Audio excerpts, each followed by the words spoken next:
ভারত থেকে হিরো আলমকে ফোন করে বলেছে রিয়া মনিকে নাকি কালো জাদু করছে। আমার কথা হলো, এই যে বর্তমান তোরা যে একটা কীট হয়ে দাঁড়াছিস দেশের জন্য, এটা কি তোরা বুঝিস? দেশটাকে ধ্বংসের জন্য তোরা একটা দায়ী। এই যে উঠতিপান ছেলেপেলে আছে না, এদেরকে তরুণদের নষ্ট করছিস তোরা। এই হিরো আলম আগে একটা সময় মানুষ দেখে উপরে উঠতো, আর এখন হিরো আলম এত নিচে নেমে যেতে পারে। এদের নাটক ভাই, নাটক ফেল, হুমায়ুন ফেল, এই যারা যারা নাটক করে সব ফেল করে দিছে। কিন্তু এই নাটকটা তো নোংরা নাটক। এদেরকে যদি এখনই থামানো না যায়, প্রতিবাদ না করা হয়, তাহলে দেশটা এই চানাচুর আলায় ভরে যাবে। এখন একটা প্রশ্ন হলো, ভারত থেকে যদি কালো জাদু করেই থাকে, ফোন দিয়ে বলেই থাকে, তাহলে তুমি সেই কালো জাদু কাটানোর ব্যবস্থা করো এই লাইভে কেন? সেটা ব্যক্তিগত বিষয় নিয়ে লাইভে কেন? আবার এই ছাপরি, এই কালম আবার বলতেছে কি, এই যে রিয়ামণি তালাক দিছে, তালাকনামা নাকি ভুয়া। তার মানে আপনারা জানেন এই তিনজন মিলে আমাদের সাথে গেম খেলতেছে। কে কে? অভি একটা, রিয়া একটা, হিরো একটা। একের পর এক গেম। যে এই এই যে একটা নতুন খেলা একের পর এক আমাদেরকে বোকা বানাচ্ছে, এর শেষ কোথায়? হিরো আলম তো তুই ঘুমের বড়ি খাইলি, মারা গেলি না কেন? তুই কেমন করে কক্সবাজার গেলি? এইটা একটা আমার খারাপ লাগছে, বড় খারাপ।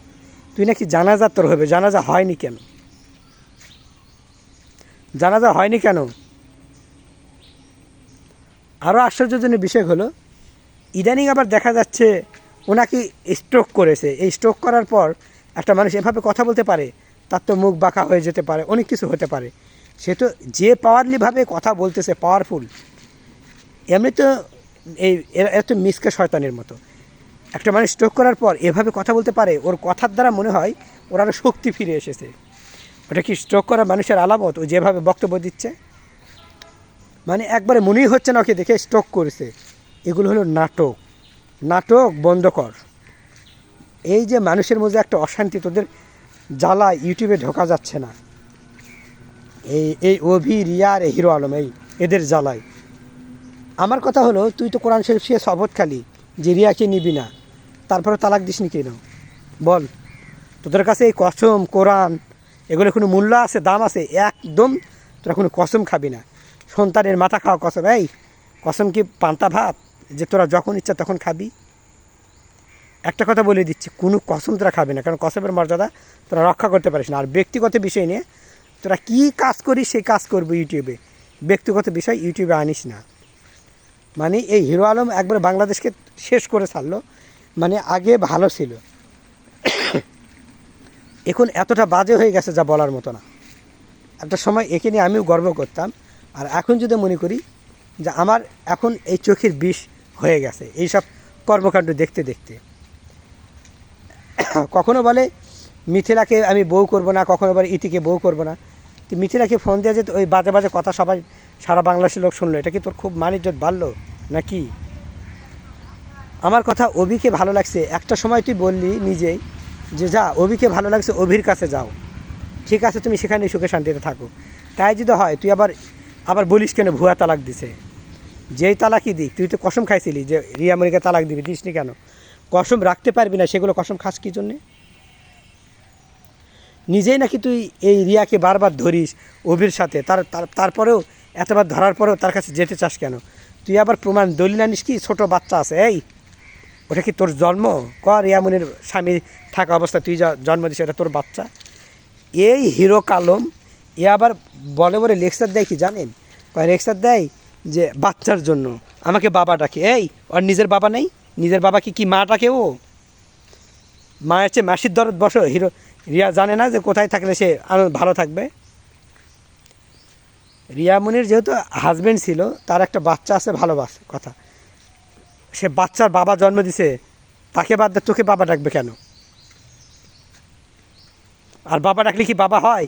যা তো তোর ডিএনএ টেস্ট কর, ওই বাচ্চার সাথে ম্যাচ খাবে, ধরে নিলাম তোকে বাবা ডাকে। যেহেতু রিয়া তোর কাছে ছিল, রিয়া তো তোর কাছে এখন তোকে ঘৃণা করে, তাহলে এই মেয়ের দিকে থেকে তোকে ফিরান লাগবে কেন? তোর নিজের সন্তান নাই? এই হিরো কালম, মানে চানাচুর আলা যে চানাচুর আলাই থাকে, তুই এটা শেষমেশ প্রমাণ করেই দিলি। যতই, আমার কথা হলো, ধন দৌলত যতই হোক, মানুষের ওই মানে স্বভাব পরিবর্তন হয় না। তোর স্বভাব চেঞ্জ হয়নি। এত কিছুর মালিক হয়ে গেছিস, টাকার মালিক হয়ে গেছিস, অনেক কিছু, ভালো একটা পজিশনে আসিস, তাহলে এই নোংরা কাদাকাদি এখন কেন? ভালো লাগছে না, চলে গেছে, ও নকল দিক, তোর কাছে তো তালাকের কফিনামা গেছে, মিটে গেছে, তোর কাছে সে থাকতে চায় না, তোর থেকে মুক্তি চাই। তাহলে যে মুক্তি চায় তাকে মুক্তি দেওয়াই ভালো। তুই না আগের ভিডিওতে বললি যে রিয়ামণির অভিকে নিয়ে ভালো আছে, ভালো আছে, ঠিক আছে, তুমি তোমার মতো ভালো করে সংসার করে খাও, যাও, আমি তোমাকে মুক্ত করে দিলাম। তাহলে এখন এসে এই নাটকগুলো করার দরকার কি? তার মানে কি তোরা এই অভি, রিয়া, তুই, তোরা কি একের পর এক নাটক করছিস নাকি জনগণকে ভুল বুঝানোর জন্য, যেরকম লায়লা মামুন এক এক সময় করে থাকে? একটাই কথা বলবো যে ভাই, তোরা এগুলো থামা।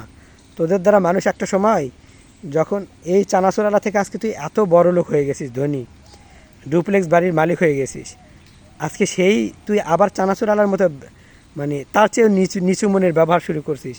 তাহলে কি রিয়া, এগুলো হলো ব্যক্তিগত বিষয়, ব্যক্তিগত বিষয় লাইভে আনবে কেন? আর সাংবাদিকদের একটা কথা বলে রাখি, প্লিজ আপনারা হিরো আলমকে নিয়ে আর কোনো নিউজ প্রচার করবেন না।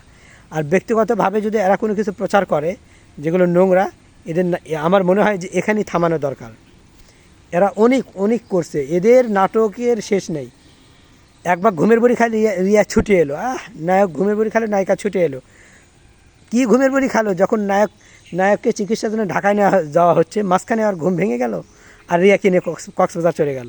কক্সবাজার গেছে, এদিকে অবির সাথে আবার, মানে কি বলবো, খারাপ কথা বলতে হয় না, সবাই তো আর খারাপ কথা মুখে বলতে পারে না, পুঙ্গা মারার জন্য হোটেলে ধরতে গেছে। রিয়া আবার বলে কি, তোমরা কি খারাপ কিছু পাইছো? হোটেলের দরজা তো কেউ লাগিয়ে দেয়, খারাপ কিছু কেউ যদি করেও কাজ, তাহলে দেখা যাবে তাদেরকে। আর সবাই কি ভিডিও করে খারাপ কাজের? আমার কথা, তোমরা যা ইচ্ছা তাই করো, তোমরা মুড়ি খাও, কিন্তু তোমাদের বাড়িতে খাও, এই লাইভে এসে এগুলো করো না। এর দ্বারা এই তরুণরা, যুব সমাজ ধ্বংস হয়ে যাবে, শেষ হয়ে যাবে। তোমাদের নোংরামি দেখে সবাই এখন নোংরামি করা শুরু করছে। মানে এই যে বউ নিয়ে তোমাদের যে খেলা, লীলা খেলা, এগুলো বন্ধ করে দাও। একটা সময় দেখেছি ইতিকে নিয়ে পোস্ট, একটা সময় মিথিনাকে নিয়ে, মানে তোমাদের হয়েছেটা কি? রিয়ামণি কি কালো জাদু করছে না সাদা জাদু করছে, নাকি লাল জাদু করছে না নীল জাদু করছে? সেটা ওই যেই ফোন দেওয়া বলছে তাকেই বলছে জাদু ছুটাতে, হয়ে গেল। রিয়া তো বলছে যে তোর তোর কোনো যোগ্যতা নেই, তুই কালো, তুই বাটলি, অনেক কিছু বলছে, শুনিসনি? তাহলে যে মানুষ তোকে অপমান করে, ছোট করে, তাকে কি রাখার দরকার আছে? ফিরানোর কি দরকার? রিয়াকে যাকে ইচ্ছা, তোর তো আগেও আরও বউ ছিল, সেই বউকে তালাক দিয়ে একের পর এক ধরিস নি, আবার ধরবি। সিরিয়াল দে, তুই একটা সিরিয়াল দে, যতক্ষণ চলে, যতক্ষণ চলে চালিয়ে যা, কিন্তু এগুলো ইউটিউবে নিয়ে আসিস না। ব্যক্তিগত বিষয় ইউটিউবে আনা খুবই খারাপ, লজ্জাজনক।